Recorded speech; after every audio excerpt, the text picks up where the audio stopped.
Peace and prosperity, everyone. Brandon here with the Structured K9 Academy. Got another good reaction video for you today. Today we're going to be reviewing, a protection scenario done by Iron Sharp K9. Shout out to Iron Sharp K9. As always, anytime that I review or react to any of these videos, is never anything personal against the trainers themselves.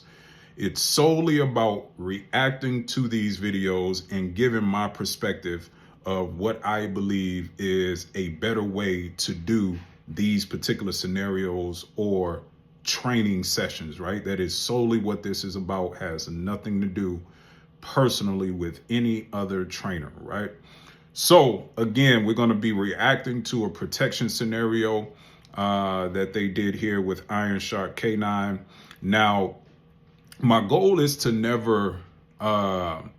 be as authentic as I possibly can in real time, right? So I did look at the video because I do have to look at the videos to make sure that it's a video that's worthy of me reacting to, right?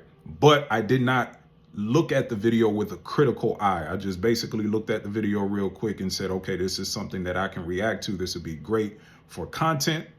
But now I'm going to look at the video with a critical eye, right? Break down to you guys, right, what I am looking at and give you the solution to the problem that I see, right? That's what I'm going to do. So without further ado, let's get into the video. Okay, so from the beginning, the first thing you see, right? The first thing you see is Stan coming into the room and he's clearing a room, right? Now, here's the first thing that I'm going to say. If this is a regular, everyday civilian, I don't know specifically what they are training for. I can only say based off how I see that they're doing the scenario, this is not a professionally trained protection or extraction scenario, right? And the reason why I say extraction is because the only time that I would advocate for a civilian to be clearing a room is if they are in a house that a assailant has breached into the house, meaning they have come into the house. You were in your room and the children or your grandmother, grandfather, whoever it is that's vulnerable, that does not have the tools necessary to protect themselves, right? So you have the gun in your room. They don't have anything to protect themselves in the room, or they may be too old or too young to operate these particular things, right? So you have to go extract them from the room with the hopes that the bad people have not gotten to them yet, right? So you have to go extract them from the room, which means you have to clear rooms on your way to them, right? That is the only time that I would advocate for a civilian to be clearing rooms, right? So in my opinion, based off what I'm looking at here, that's the first mistake, right? And the reason why is because I can tell based on his mechanics when he cleared the room that he is not consulting with a professional on how to properly clear a room, right? So that's the first mistake, okay? The second mistake is in this scenario, he has a gun, right? Again, his mechanics are not good while using the gun. And then the bad guy has a gun, right? So we stopped it there, but these are the things that I see so far, right? So let's keep going. Okay.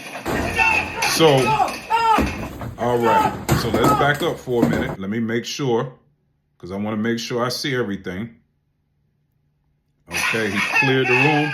Okay, perfect, right? And this is exactly why I say I do not advocate for a civilian to clear the room, because as you see, he was clearing the room to his right, which means he did not clear the room to his left, because the bad guy came behind him as he was clearing the room to his right. So again, if it's only one person in the house that has the ability to protect themselves, right, because they have some type of force multiplier, preferably a gun, right, This is why it's not smart for a person, a civilian, unless you have been professionally trained to be clearing rooms, right? Because the bad guy had a gun, right? Which, again, if we're talking about in real life, let's be practical here, right? Let's use our common sense. If the bad guy had a gun, and he did have a gun, right? Because during their little fake tussle, he dropped his gun, right? Stan still had his gun, right? Which it looked like he holstered his gun while they were fighting. But anyway, I understand it's a video. But again, these are the little things that I see that tells me that they're not being trained by a professional. So anyway, the bad guy came running in to physically get into a fight. Now, I know based on the video why he did that, because the dog was also in the room, which I'm assuming he sent the dog in first to clear the room, right? And then he came in, right? But in real life, the bad guy actually had a gun, which means in real life, Stan would have been shot in his back or in his head in the back in real life. Okay. So again, these are the little things that when people put these kind of videos out that are not explained, right? And they become over sensationalized because we get so focused on if the dog is going to bite. But in real life, Stan would have been dead in real life, right? So for me, when I am in these kind of scenarios, these are the things that I'm thinking about. I'm not just thinking about the dog, if the dog is going to bite. Yes, that's a part of it, but that is only a part of it, right? And it's actually not even the most important part of it. It's just a part of it. When we talk about the totality of protection, not just dogs biting, right? Which is what you're going to get from 99.9% of dog trainers, right? I am a protection specialist that uses dogs, right? As a form, as a tool of protection, but it is not the only tool that encompasses the entirety of the holistic approach to protecting yourself, right? So anyway, just wanted to point that out, right? Let's keep the video going. Okay, so the dog engaged, bad guy drops his gun, right? Now Stan goes to fight with the bad guy again. So same concept, right? I believe, right? And again, if Stan or my man from Fit Bully TV, because I know they work together, if any of those guys ever see this video, this is not anything personal against you. This is just a critique of the work, right? It is the dumbest thing in the world for a civilian, an untrained civilian that does not know any martial arts, right? Any type of self-defense techniques to actively engage with a bad guy when your dog has already engaged with the bad guy, right? That is not smart, because you're going to see, right? And we haven't even gotten through all of the fight scene, right? But I don't even have to see the rest of the fight scene for me to know that if the bad guy wanted to hurt Stan, he would have been hurt. And I'm assuming the reason why he broke into the house is to hurt the people in the house. So why would you put your body purposely, why would you purposely and willingly put yourself in harm's way when the point of protection is to preserve human life first? And then if you have a dog, right, is to preserve the dog's life second. Humans first, dogs second. You can replace a dog. You cannot replace a human, right? I understand you love your dogs. And I'm not saying just totally throw your dog out to the wolves, right? There's other things that you can do to help your dog, like shoot the person, but don't run up to the person and start wrestling and tussling with them. That makes no sense, people. It makes absolutely no sense. Even if you know some type of self-defense techniques, why increase the probability that you're going to get stabbed, that you're going to get shot, that you're going to get punched, that you're going to do? that you're going to receive any type of punishment that could stop you from being a productive person in the near future, meaning after the fight is over, if you make it through the fight. And that's a big if, right? Because if you get stabbed and you get stabbed in the right place, there's a good possibility, there's a high probability, that you may not even make it to the next day. So why increase that probability because you want to feed your ego and say, I fight with my dog? Yeah, I fight with my dog, but I fight smart with my dog, because I'm just being honest. And I know a lot of you guys, a lot of you Karens out there are not going to like what I'm about to say. I will much rather my dog get stabbed than me. Point blank, period. Because you know why? My dog is not responsible for other humans. My dog, even if my dog has puppies, I can take care of the puppies. My dog can't take care of my wife and my children. If you don't agree with that, then something is wrong with you. Point blank, period. If you don't agree with what I just said, if my dog has puppies, I can take care of my dog puppies. If I have a wife and children and a mother and a father and a brother and a sister, my dog cannot take care of those people. So I'm going to preserve my life first because I can get another dog. My wife and my children cannot get another husband and a father.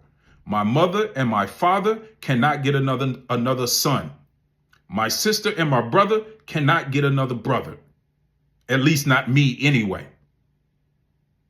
So, again, if you don't agree with what I just said, please just look at the video, disagree, don't comment, because it's not going to be a nice conversation. I'm just being honest. Let's get back to the video. Okay, he's still fighting. Now he takes the gun out and shoots while he's up close. Again, tactics, right? He could have did that from afar. He could have took that gun out from the beginning and shot from afar. Why put yourself in harm's way, fight the guy, and then take your gun out and shoot? Now, again, I know for the video, for shock factor, right? I understand why they're doing it, right? But from a real life tactical standpoint, this is bad business. This is bad news bears.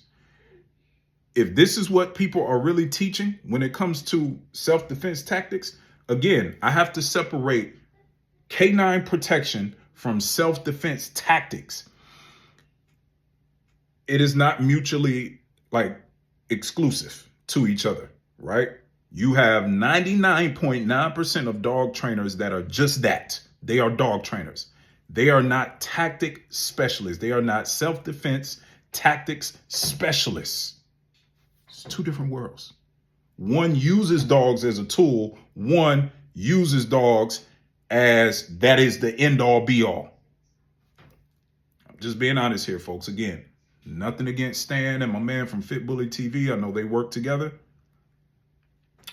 But they are not self-defense specialists. They are dog trainers. Okay? Back to the video. Going back in. Okay. Going back in to fight again. Makes no sense. The bad guy's already down. Why not let your dog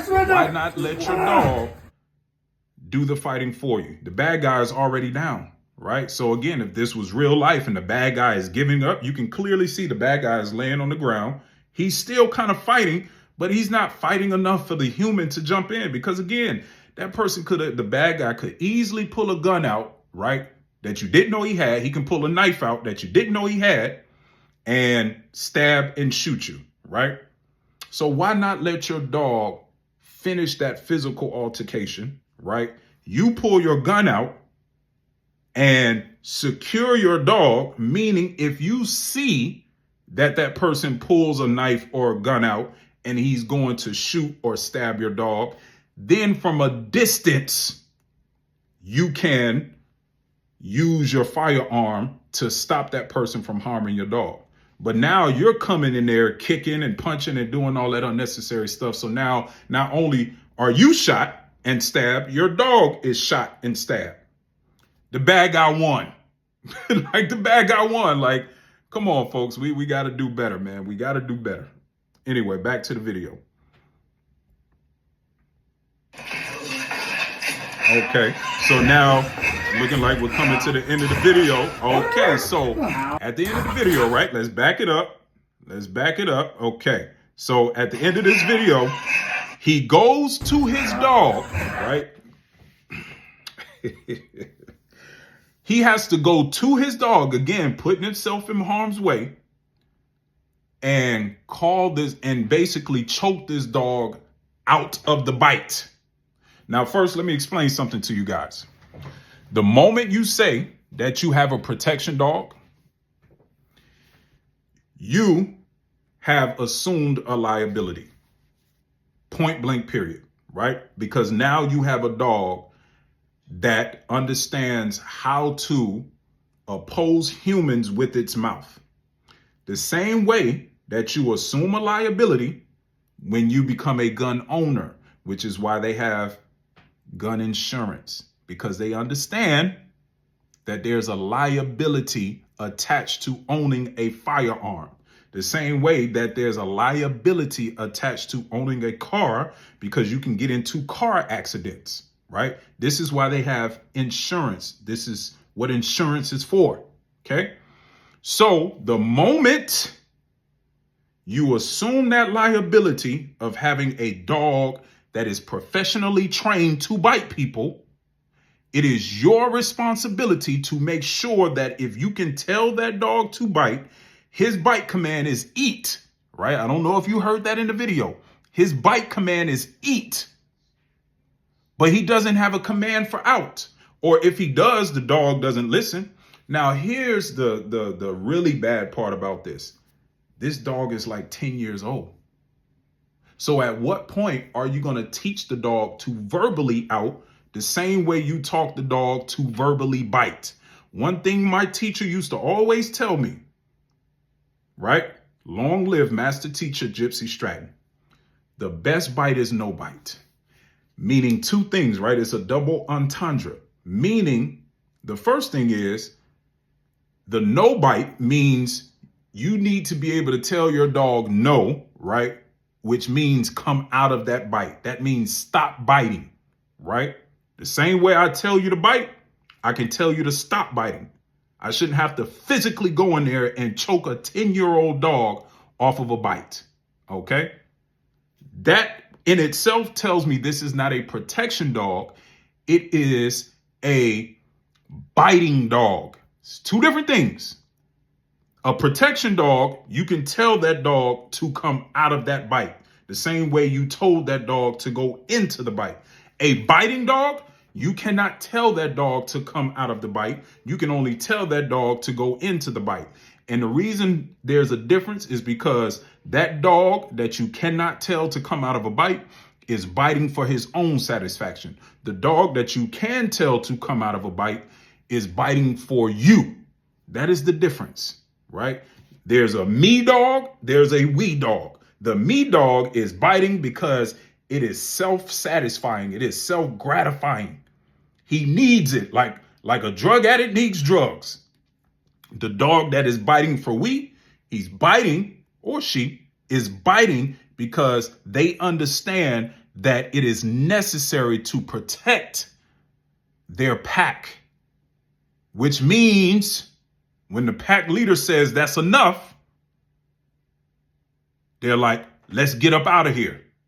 We've done what we needed to do. We made the bad people go away. We made them subdue. Let's stop biting, right? So, end of the video, again, you know, he goes in to physically pull his dog off of the bite because he doesn't have a verbal command to get that dog to stop biting. Now, legally, this will get you in so much trouble, folks. I'm telling you, I'm talking about criminally and civilly, right? Not only are you going to get charged with a criminal charge, you're going to get a civil lawsuit as well. So, as good as this looks on camera, it is the worst thing in the world. because whether you realize it or not, even though the bad guy is getting bit, he's going to win because he's going to sue you and he's going to win. Then not only is he going to win in that matter, right? So yes, he may go to jail if he survives. Yes, he will have some scars to remember it by, but he's going to sue you for everything you own. And then not only is he going to go to jail with all of your money, you're going to go to the same jail he's going to, and you're going to be broke.